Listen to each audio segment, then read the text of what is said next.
financial literacy is an issue. I mean, and look, if I could wave a magic wand and fix the educational system in the United States, Right. the one thing that I would have happen, the two things that I would have happen is everybody would graduate high school with a base level understanding of financial of managing household budgets and how managing household finances connects vertically to macroeconomics. I would Right. just be like, wave a magic wand and grant everyone that literacy. I'd Now, only That'd add solve a lot of problems. I'd only add critical thought to well, the list. so here's where I'm going with that. The second thing that I would do is I would require fundamental civics. Yeah. Fundamental civics, right? And I Yeah. do think that if you have an understanding of the civics, right, the way the United States government has been set up through the Constitution, how it Right. has changed over time, and what sets the United States apart from other experiments in liberal democracy throughout the history of humankind.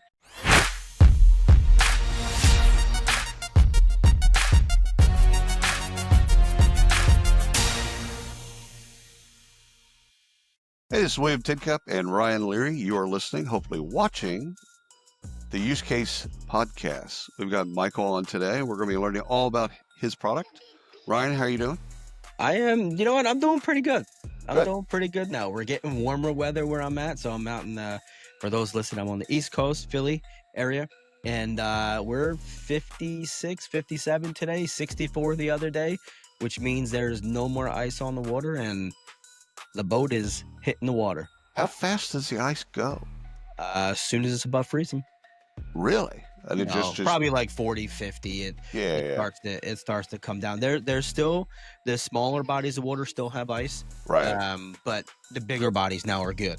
Ryan, we are we're actually making that springtime transition, and it feels really good. I'm in coastal Virginia, so I'm a Yeah. couple hundred miles south of you, Ryan. Mhm. And so we're testing out the weather before we're pushing it up your way. Yes. I'll keep pushing because it's Yeah. feeling good. Yeah. For sure. Yeah. So let's do introduction. Michael, why don't you tell us a little bit about yourself? Sure. Yeah, happy to. So Michael Woodhead, I am the Chief Commercial Officer for FinFit. And I have been in this role for about 3 years now. Am actually, as I mentioned, we're headquartered in coastal Virginia, and so that's where my office is located. And in fact, where I make my home is in Virginia Beach.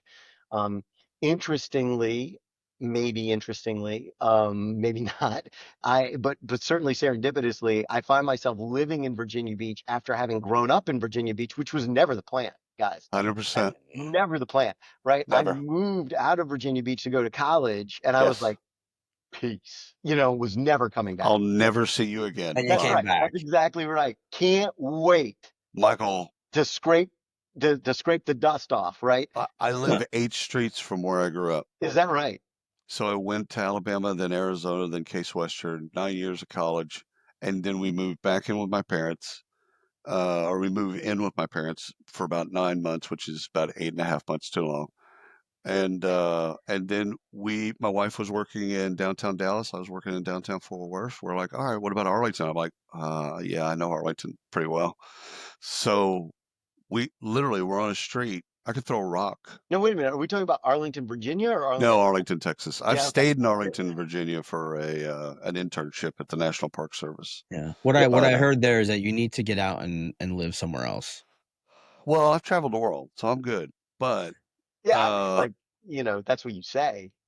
yeah, no, my He needs- passport. I'm my pretty sure passport he says just it pretty needs to well. come to Philly. We'll take you in here and Awesome. teach you how sports teams run. The Phillies. Yeah, well, clearly Phil- somebody needs to, Yeah. because it's horrible. So tell us It is about a tell real us city. tell us a little bit about. Or first question I have is Chief Commercial Officer for Yeah. those listening. What does that entail? Man, so that's a good question. That is, I'm glad you asked that, because it means different things in different organizations, of course, Truth. right? And so at FinFit, we have intentionally structured the Chief Commercial Officer position with a mindful thought to how we want to strategically run the company. Oh, cool. And so it's not just, we're not an organization that just kind of hands out titles. I mean, Right. we really, really think about how do we have a title that helps to demystify for others what the organization is about. And so my role as the chief commercial officer is, of course, I have responsibility for sales and marketing. But also I have responsibility for uh, client success, which you can kind of Oh, think of as cool. So you account have management, CX and as well. yeah, and partner management. So we grow through direct client acquisition, but also through channel 100%. partner Yeah. distribution. And so the teams that both acquire those clients and then manage those client and partner relationships report to me. But then, and this is where we are a little bit unique, I think, from a lot of other companies. I also am responsible for platform strategy. So what that means, we believe that creates a virtuous circle or virtuous cycle of value creation Yep. inside the organization, because there is clear accountability, and it goes right up through my office and, of course, ultimately to the CEO, but clear accountability to making sure that we have somebody who wakes up every morning who is focused like a laser on having a platform that solves the problem. Oh, I Like, love what's the that. problem we're here to solve? How do we innovate? How do we respond to the feedback we get from both customers and clients to make sure that the platform is continuously striving to deliver a better solution and experience? Well, you And also then, get prospects. yeah, So on the so sales side and marketing side, Mhm. you've got inputs from prospects say, can it do this? so Should it? that's exactly right. And so, Partners Yeah. are going to do the same thing. and so They the say, thing hey, about, we could get this do, but we need it to be integrated with Workday or whatever. yeah, We so need this to be able to happen. So it's like product, you could platform, sorry, Mhm. platform, customers, sales, marketing, and partners all under one thing makes yeah. I don't know how it makes sense elsewhere. So the thing for us, William, is that because we are B2B to C, because Yeah. we sit as an Yeah. employee benefit, but we can't offer the FinFit platform to employees unless we get permission, right, Right. from our client partners to make the benefit available to their employees. And so the number one way that we drive value is by making a meaningful difference as a voluntary benefit in the lives of the employees that we serve. And then those employees, through their experience with the FinFit products and services, produce the outcomes through increased retention, overall productivity increases, reduced stress. They produce the business outcomes that we kind of promise, through the sales Right. process and through the Right. client success process. And then at that point, and this is what I mean about a virtuous cycle, at that point, we don't really need to worry about sales and marketing as much because Right. we've created an army of raving fans. Yeah. Uh, Yeah. Yeah. you know, So tell tell tell Ken us. Blanchard reference. Nice. yeah, you Sorry. like that? You I like that? did. I She did. was just on was it Stephen Colbert, I think she was on. Is One of that them. right? Just the other night. Yeah. I Yeah. for some reason I saw it. I don't know why. Not a fan. I don't know her. So anyhow, tell tell us what FinFit is. Break it down. Give us a Yeah. 90-second Yeah, pitch. happy to do that. So at the 10,000 foot level, FinFit, voluntary benefit, as I mentioned, the FinFit platform is a financial wellness platform. Right. Again, just the problem that we're here to solve is that 70% of working Americans, maybe 70 plus percent, are living paycheck to paycheck.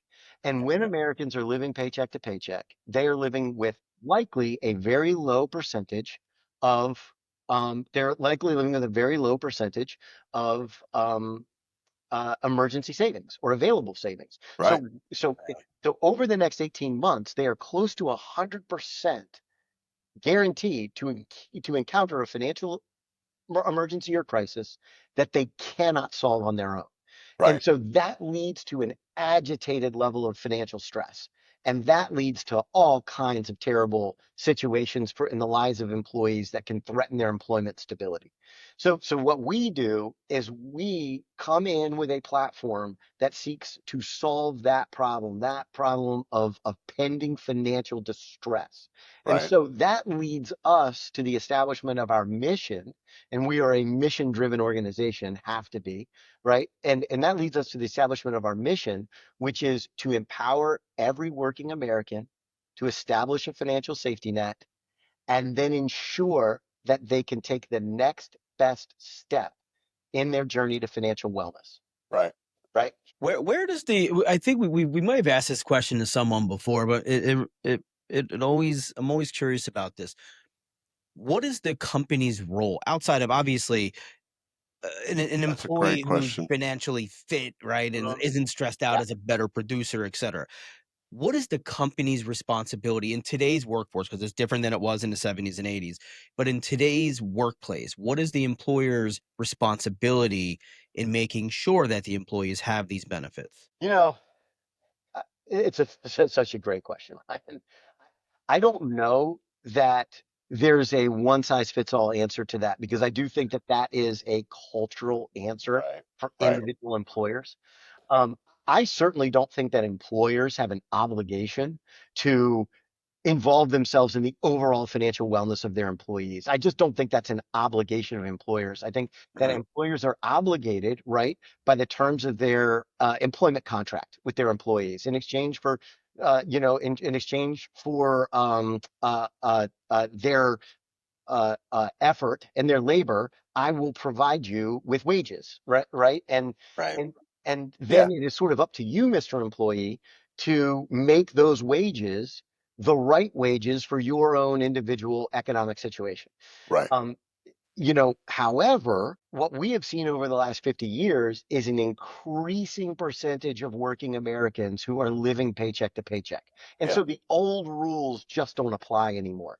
We are systemically, as a society, leaving the everyday American worker behind when it comes to the equitable application of financial services. Mm. And so, what do I mean by that? I mean, look, guys, it's expensive to be poor in this country. I Yeah. don't use poor as a pejorative term. I No. should say it's expensive to be struggling in this country or to have subprime credit or to live paycheck to paycheck. I mean, look, if you have prime credit, right, and you are, let's say, earning over $150,000 a year, because that's about where we see the strike point for the financial precarity and financial resilience. Mhm. And you are, for the exact same apartment, you're going to pay less than somebody who has subprime credit and makes less money than you. Right. You're going to pay less to move in. You're going to have a lower security deposit. You're not going to have to put last month's rent down. You're Better not going to have to APR pay on your deposits car. to turn on your Yeah. utilities. And if you and I are going to go buy the same car, an affordable four-door sedan, Yep. you are going to pay more than that for that than I am if I am that prime credit higher earning individual. And so it is more expensive for you to have the vital necessities of housing and transportation security. And so those are structural disadvantages that have changed the game a little Yeah. bit for Ero- for for working Eroded some Americans. of the middle class. Let me That's ask, right. do y'all touch earned wage access? Yeah. So You do? so so we work right alongside earned wage access Okay. providers. Okay. I mean, like the earned wage access providers in our industry, William, offer a really, really important service. Right. And they offer employees the ability, as you know, to access their previously earned or their already earned wages through a credit extension and that then they repay at their very next paycheck. What we have found is that some employees create a problem for themselves on payday Right. with Right. their access to earned wage access on Tuesday. And now I've got so I look at it now. This is not all of them, certainly, and this is no derision or criticism of earned wage access as a solution because it is really important and it is 100%. necessary and employees really value it. And it can also create an unintended consequence of it. I kind of liken it to when I was a very new in my career and I had overdraft protection with my Bank of America account. Okay, guys. And I see, William, I see you nodding because Yeah, we brother. got the we've same all problem, been there. right? I get, what about you, I Ryan? had Right. $1,500 of overdraft. I'm like, Yep. okay, so So I was in a situation. I was living in Northern Virginia. I thought I was making good money, but man, I just couldn't make it work. I just yeah. couldn't make it work. And I was not living an extravagant life, guys. I was still on ramen noodles and like Oh yeah, water, you yeah. know. But cost of living was high. I was making a starting level salary. And every 2 weeks, I was probably overdrafting 3 or 4 charges, and so I was paying about a $35 overdraft fee Yep. on about a $60 overdraft, right? Which is like a 3,000% interest rate, and so That Still doesn't paying for work. that pizza. that's Damn. right. But the problem is those fees, right? That Yeah. $140 in fees meant that in 2 weeks, I'm probably doing it again, right? 100%. And so what Cycle just continues. Right. Yeah. And so what FinFit offers is we sit right next to an earned wage access solution and we say, okay, if you need a little more than what is available to you through your earned wage access and you want more flexible repayment. So instead of getting $170 for a $300 problem, we'll give you $300 for a $300 problem. Instead of taking it all back from you on Friday, we will take it back from you over the next 3 Fridays or 4 Fridays, right? Right. And so Oh, that's hopefully cool. what we do is we stabilize that employee, right, by providing them emergency access to much needed introductory credit. Right. And through positive repayment, which we're payroll integrated, so we tend Right. to get repaid, right? Yeah. Yeah. But through positive repayment, we report those positive repayments to the credit bureaus, Oh, that's great. and so now you're building credit score as well, So right? even if you don't need the money, you could take out a little bit of money just so you can get those good positive credit hit. So 100% you could. I mean, Interesting. like honestly, I kind of feel like um I would you can do that, William. I don't know. Yeah. Yeah. We also offer financial coaching, one-on-one financial coaching for free to employees on our platform. No cost to employers, no cost to employees. Use our financial coaches. I recommend to everybody.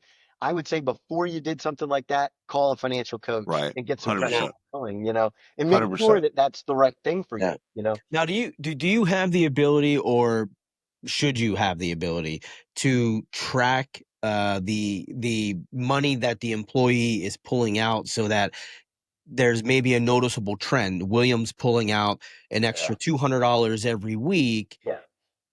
and he's making the payments, but Yeah. then he's taking it again next week and then next week. Putting it on And DraftKings. yeah, and at what point? Yeah, exactly the point. Well, I have Is no that way where of you were knowing going? that. I know where I was I have going, no but way of I, knowing I that. wasn't going. I'm glad Yeah. he went to DraftKings and it not was somewhere more else of in a, that yeah, dark mine. good. That's, yeah. But I mean, at what point, like, do you have a threshold to say, okay, based on what we know you earn every Yeah. paycheck and the amount of money that you're in for right now, we can no longer So give of it. course, so Oh, we have underwriting algorithms, oh, that that's are interesting. that are artificial intelligence software that's proprietary to us, that takes a look at a multitude of data points for an Okay. individual credit user on the FinFit platform and calculates at all times ability to repay, to affordably Right. repay. I mean, look, we Right. want our employees and we want the employees on the platform to be able to comfortably repay, right? We want them to value the benefit, Yeah. right? Because if an employee does not value the benefit, then they complain about the benefit, and rightfully so, by the way. Hmm. You earn that as a voluntary benefit. You earn employee complaints. You know what I Right. mean? They're Right. not, Right. Right. you're not a Right. victim of them. You earn them, No. and so when an employee complains to an employer, now our account management team is having to answer questions that always should be dealt with at the customer service level, Right. right? So from my perspective, it is the power of our technology to to improve both, to improve both the borrowing experience and the repayment experience. Every time we do a transaction, we have to learn from it and get better for the next one, no matter how good it is.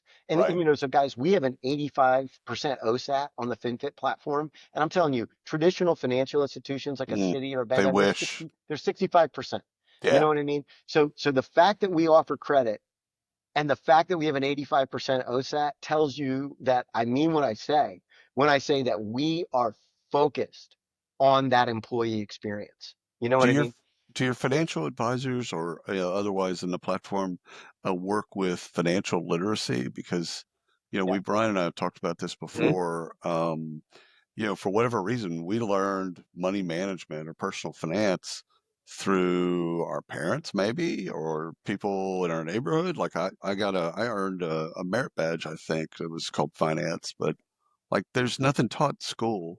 Like I don't remember going through high school or even middle school learning about any of this stuff. So, so I talk about this all the time, as you can imagine, because the root cause of so many of the issues that we deal with is a fundamental lack of just base level financial literacy. Right. It applied to me when I was in my early 20s. Sounds like it applied to you too, William. Ryan, I don't want to speak for you. You're still in your early 20s, so maybe, Yeah, I wish. maybe it applied to you. Ryan's got great credit. No, I did. He actually picked up a book or Yeah, read so something. Yeah, Ryan is that Ryan's the 1%. that's I exactly am the right. 1% of the He is the one 1%. I'm percent. feeling it, Ryan. So that's Yeah. great. But yeah, I mean, so financial literacy is an issue. I mean, and look, if I could wave a magic wand and fix the educational system in the United States, Right. the one thing that I would have happen, the two things that I would have happen is everybody would graduate high school with a base level understanding of financial of how of managing household budgets and how managing household finances connects vertically to macroeconomics. I would Right. just be like, wave a magic wand and grant everyone that literacy. I'd Now, only I'd add solve a lot critical. of problems. I'd only add critical thought to that well, list. so here's where I'm going with that. The second thing that I would do is I would require fundamental civics. Yeah. Fundamental civics, right? And I Yeah. do think that if you have an understanding of the civics, right, the way the United States government has been set up through the Constitution, how it Right. has changed over time, and what sets the United States apart from other experiments in liberal democracy throughout the history of humankind, man, now we're getting somewhere because you've got Right. that, plus you've got financial literacy, and I think you can't help but have a little bit of argumentative critical thought Oh, that would 100%. evolve from that, you know. And Yeah. but back to your question, Ryan, I think the way we connect literacy, financial literacy to this is let me say it like this: behavior change is hard. It is. It's just Very hard, yeah. right. And when especially for people that are living paycheck to paycheck and have a high degree of financial stress and feel like they're in fight or flight, feel like the system is working against them and don't know where they can go for help. And they are doing everything they can already. Don't lecture me about a budget. I don't have enough. You know what I mean? What's a budget going Right. to tell me? It's going to tell me I don't have enough. I already know I don't have enough. Right. And so that is that. That's so great. I feel Yeah. like this is angel and devil on Yeah, the show Dude, too. that is so great. I don't need to look at the bank account. I know what it that's says. right. I can't write a budget that makes zero a bigger number, guys. Hun- And so So I great. think that what we need to do is we start by inviting in 70% of FinFit employee members participate in this, which is more than participate in our credit services. Okay. Because only about Right. 50% of our members participate in our credit services. 70% of our members fill out a financial health assessment and they share with us what their personal financial goals are. And we help to evaluate them in critical areas of financial management like borrowing and spending and saving, et cetera, right? And the use of credit. And we give them a score and we understand their goals and we use a different piece of artificial intelligence technology to push next best actions to them, Nice. which include financial literacy in key areas that are meaningful to them based on their goals, based on the Right. goals that they told us they have. So You it's know, personalized or that's highly right. personalized to And, them. and it has to be, right? And it's got to Yeah. be push button easy. What you can't do is lean back and shake a finger at hardworking people and be like, if Yeah. you just spent less than you earned. Yeah, don't buy Starbucks. It don't work that Yeah, way. Thanks. right. Hey, Thanks. stop with the start. Thanks, Dad. Right, right. Yeah. Everybody Yeah. knows that if they spend less than they earn, they'll have more money, right? Yeah. Everybody Yeah. knows it. It's just like, look, man, I know that if I consume fewer calories than I burn, I wouldn't be overweight. But guess what? That's my problem. See, See, you just solved my problem. it's not it's a question. Sometimes it's well, like a purchase. It's not a question of can I make a purchase, the car or big TV or whatever I'm going to buy, or it's a question of should I make that purchase. And I've got And somebody that's helping me with the guardrails that understands where I want to get goals wise. yeah, Then that should so that's what becomes it is. That's what it yeah, is. That second part of what you said. It has to be consistent with what I say is important right, to me. You know, like guys, I mean, like I yo-yo around with my weight all the time. yeah, yeah, I'll gain a bunch of weight, I'll lose a bunch of weight, I'll gain it, I'll lose it. When I want to lose weight, I lose it. yeah, And it's almost always tied to some goal I have. yeah, And it's the exact same thing with our employee members and their financial wellness. Like they tell us, they're like, man, I want to have $1,000 in savings because when they're applying for emergency credit, they're like, this sucks. I don't want to do this again, right, and so we're like, great, let's start a savings account, right? And let's take the payroll deduction that we've got for you, where you're repaying this credit product at $125, and when you repay it, let's keep deducting it, but go into a savings account, so Yeah, oh, that you've very already cool, built the habit of that's making right. You've built payments. the love habit it, of living without it, right? Yeah, So let's go ahead and let's parlay that into a savings account, and then at that time, when you need, when you have another financial emergency, you have savings. yeah. right. And Do, you have options.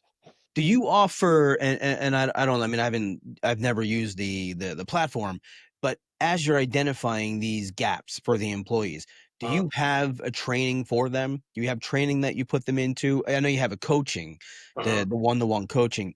Is there an on-demand platform or an AI assistant that can help them along the way? Yeah, so we accomplish that with our next best action engine, Ryan. So we push notify through the platform. Hey, Ryan, do this. Right, right, Hey, right, Ryan, right. do this. Oh, that's helpful. And then it's up to Ryan to do it or not do it. Right. It's like a Ryan, coach. Yeah. exactly. If you do it, we give you points into your rewards account because FinFit also has a rewards platform for our members. Yeah. Right. Now, this would be pie in the sky, William, but I'm kind of thinking this would be pretty cool. If I would say, okay, I have a really bad habit of buying fishing gear. Anytime I'm in the vicinity of a sports store, right? Just Or your phone something, starts vibrating. yeah, if I walk through like a geofence of like Dick's There Sporting, you go. send me a push, get out of the store. Stop. Like, don't do it. Leave. Drop Like, if you could drop what figure you that have in your out, that would be hands. amazing. Or even if I Think- just said, like, here are the 10 stores I have a habitual habit of buying things from, and then I physically walk into those Yeah. locations, you send the notification to say, mm-mm, not on your Yeah. plan. I wonder how many people would enable that type of location services benefit I would. versus Yeah. feeling like that's Big Brother. You know what I I mean? would. Because Yeah, I yeah, yeah. 100% would. Yeah. I would. I yeah, would. Yeah. I do it Mine for would be like the fast food. food, but yes. Yeah, I would right. It's something different for absolutely. all of us. Yeah. Yeah. Yeah. Well, That's at some point, the fantastic. notifications just become notifications. I'll tell you, Right. that geofencing technology, so it's cool. It's really Yeah. slick. I haven't looked at it in a while. In a previous life, guys, I was in destination marketing, you Yeah. know. Oh, yeah. The Mhm. geofencing was really, really important to us, in terms of just who we wanted to talk to and what Right. targeted zip codes, Yeah. and then when they get to our destination, where do they go? What do they do? Right. You know what? Right. Right. Where they came from and where Right. they're Where going they came to. from and what do they Yeah. do? You We know? we did that in recruiting for a while. When I was back Yeah. in IBM Connected days, if you went into say Comcast, was paying for the service and they had a 2 mile perimeter. If you came in and you were a That's known right. developer, right, we can make that attachment. We throw the job posting up on the phone That's right. and Yeah. say, yeah, We did the exact same thing with our restaurant promotions. Oh, that's same, We did the cool. yeah, exact same thing. We were like, if you were between the hours of this and this, and you were within sort of a certain radius of our mhm, you got Bloop. our happy hour promotion. You got Yeah. our, yeah. dinner, our center of the plate promotion. So, I think you should work on this release. It would be Oh, well, amazing. 100%. so this is what I was 100%. going to ask you guys. Do you know, has the cost of this technology gone down? Because it was so expensive. It Yeah, was so it's I expensive. don't it's know. it's not near as bad as it used to be. All Yeah, right. One. Because yeah, because there's a bunch of providers. That's what Yeah. helps, right? yeah. Two questions for me. One is your favorite part of the demo. When you get to this page, on the rough chance or off chance that you're showing somebody something, Yeah. you know that they're going to love. That's first. Two, where do y'all play in the market? What size companies do y'all go after? And you can That's a answer great, them. those are both great questions. So for the demo, I would say when we demonstrate to an employer or to a benefits manager or decision maker that our platform is responsive to an individual employee's needs, right? We're not here pushing credit. We're not here pushing coaching. We're not here telling employees that the behavior change is on them. It's a Right. shared journey, right? I mean, we're going to make it as easy for you to live according, Herman Hesse, I think it was, and Demian, who was like, all I ever wanted was to live according to the promptings which came from my true self. Why was that so very difficult? And I think if we have a platform that understands that conflict, Mhm. then we're doing good. And I think when we show that to a benefits decision maker, I think that's powerful in the demo. Yeah. Now and it's a significant differentiator for us. Right. We're the largest player in the space, both up market to large enterprise employers and through channel partners down market to small and medium sized businesses. So if you're an enterprise employer of 1,000 or more employees, we work with you directly. Okay. Right. If you are Right. below 1,000 employees, then we are likely to be able to provide service to you through our integration with your payroll provider. Right. Right. Right. So we'll do a direct integration with an employer if they're over 1,000 employees. If not, check Yeah. with your payroll services provider and see if FinFit is in there, is an approved, Does the payroll providers, does that also include PEOs? yes. Yeah. Yeah. Okay. I see Yeah. that being a So cool service for them. we work with some of the largest in that space. Yeah. As a matter of fact, I mean, we just launched with iSolved. Yeah. Oh, great. Great Very, partner of ours. oh, is that Yeah. right? Yeah. Yeah. Huge. We didn't even pay for the spot. Look at that. No, Is that see, right? an ad got in and we didn't do it. No, Yeah, that's sorry. right. There you go. There you go. And so and so yes, but on the payroll services bureau and the PEO side, Right.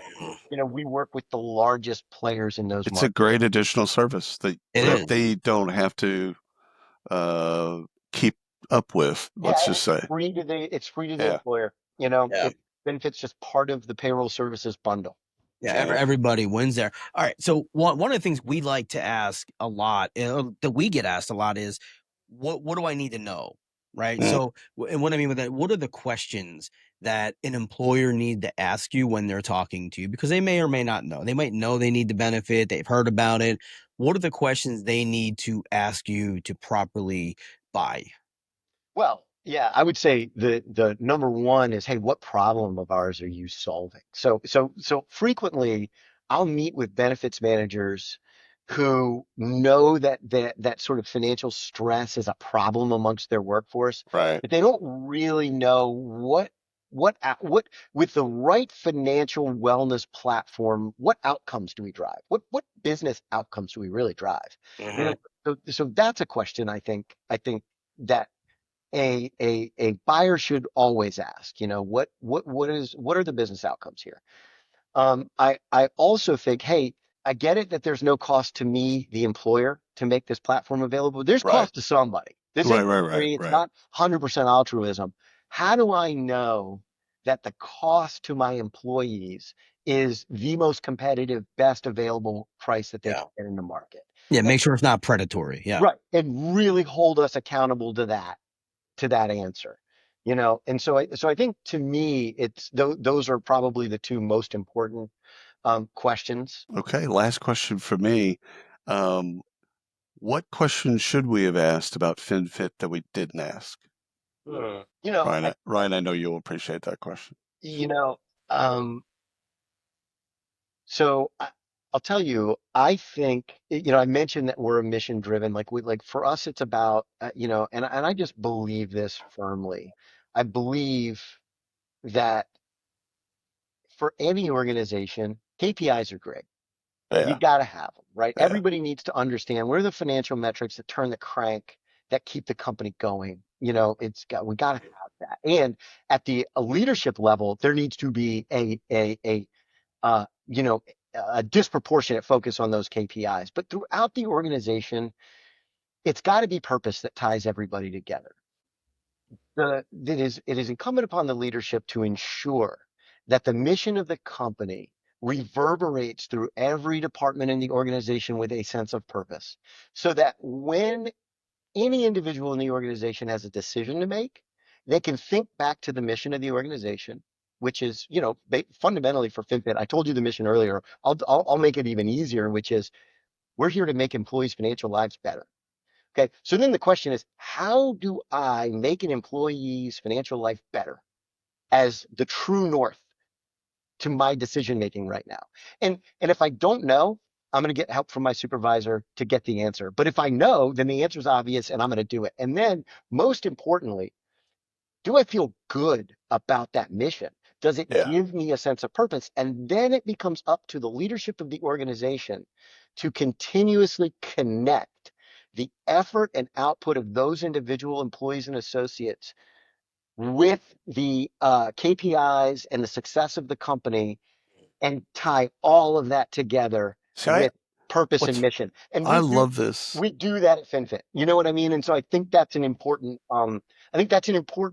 aspect of our company and our culture for people to know about FinFit. Well, I can see the things that get displayed is how much money you helped people save. That's right. Credit ratings, That's how right. people's credit ratings are on their way up. Those are That. two key outcomes that we Yeah. share. We've saved the app. So and I could tell you last year, like in 2024, we saved the average employee member at FinFit about $1,100 in interest on credit products versus what was available to them in the market. So it's Wow. $1,100, right? Yeah. We grew the average employee member's credit score by close to 40 points. You know, Wow. That's so those are two really significant outcomes that we measure, that we monitor, that we hold ourselves accountable to. I think that's a great place to end because drops Mike. those are I don't know that's how a you beat great, that. yeah, great closing there, Michael. This has been fantastic. I love this category. I'm Me too. obsessed with it for some ridiculous reason. But thank you for coming on. We No, appreciate you thank you talking about the guys. product. Yeah, I really appreciate it, Ryan, William. Really appreciate it. Thank you. Thank you so much, brother.